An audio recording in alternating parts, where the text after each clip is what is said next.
Mais que font tous ces cyclistes sur les bords de Loire en pleine chaleur, juste avant la rentrée de septembre? Non, ce ne sont pas de simples touristes. Ni des fanas de vélo. Non, non. Après Sainte-Soline, une dissolution finalement révoquée. C'est la possibilité de pouvoir continuer à contester par la désobéissance civile et par des actions collectives une politique gouvernementale quand elle porte atteinte à l'intérêt général. C'est aujourd'hui avec un convoi pacifiste de vélos et de tracteurs que les soulèvements de la terre, la Confédération paysanne et Bassine Non Merci entendent faire porter la voix des collectifs écologistes.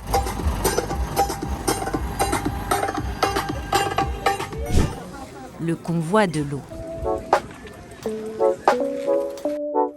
Depuis le 18 août, entre 600 et 800 vélocyclistes et une vingtaine de tracteurs sillonnent la route entre Leuzet, près de Sainte-Soline dans les Deux-Sèvres, et Orléans, direction Paris, avec quelques étapes symboliques et militantes sur le chemin. Leur but ? Dénoncer l'accaparement de l'eau et des sols par l'agro-industrie, manifester contre l'installation exponentielle de méga-bassines et militer pour une plus juste répartition des usages de l'eau sur le territoire pour tous. Le tout dans un contexte de canicule et de grande sécheresse qui frappe le pays depuis plusieurs mois. Accueillir tout ce petit monde de manière sécurisée, sans risquer l'accrochage avec les forces de l'ordre présentes, ne s'est pas fait comme ça. En amont, Vincent Pinon, tourangeau, membre de la Confédération paysanne et ancien agriculteur, avait tout balisé pour que les activistes puissent se reposer et s'installer confortablement et sereinement avant de reprendre la route.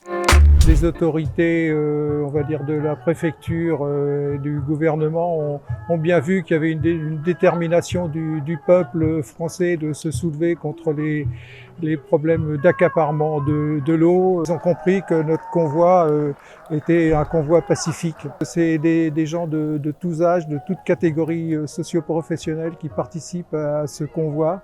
Et là, on a semé une petite graine de révolution citoyenne. Arrivé de Belêtre après une étape d'une journée dans une ferme collective, le convoi a fait un arrêt à Tours pour venir soutenir les 5 militants écologistes de dernière rénovation ce 22 août.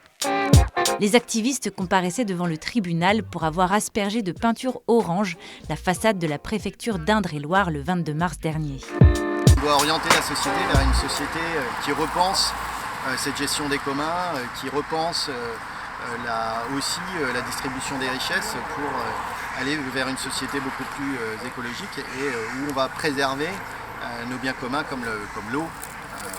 Et tout ça, bien sûr, passe par des fortes mobilisations.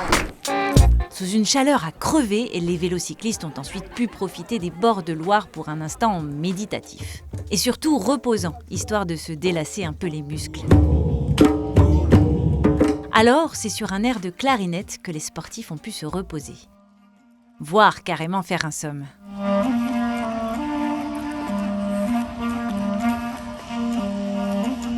Mais comme la lutte ne s'arrête jamais et qu'ils étaient quand même surtout là pour, plus globalement, dénoncer l'inaction climatique du gouvernement, plusieurs intervenants ont également profité de cette pause pour parler pollution de l'eau, pêche et biodiversité.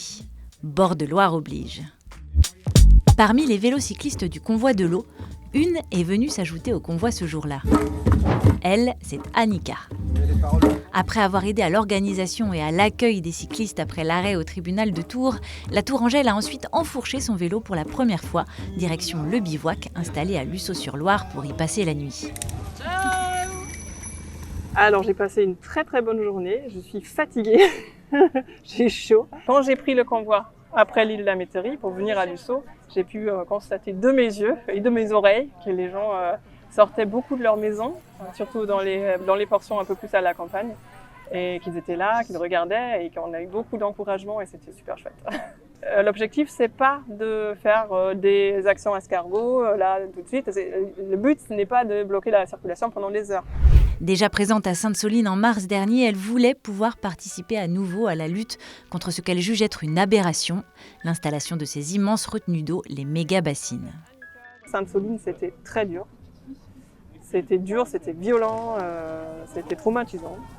Et en revanche, ça n'a rien résolu sur la question de fond qui est le partage de l'eau et des terres. On n'a pas réussi à bouger les choses à ce moment-là, donc pour moi c'était évident que j'allais continuer à essayer de le faire bouger d'une autre manière. Je pense que c'est un bon mode d'action parce que ça réunit des gens très très hétérogènes.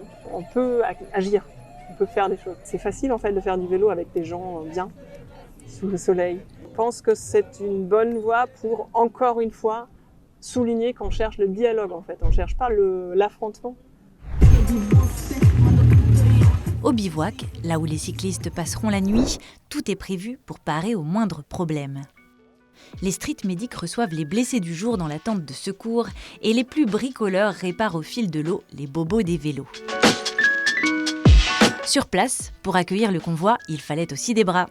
Entre 150 et 200 bénévoles ont remonté les manches pour organiser, installer et aussi faire à manger.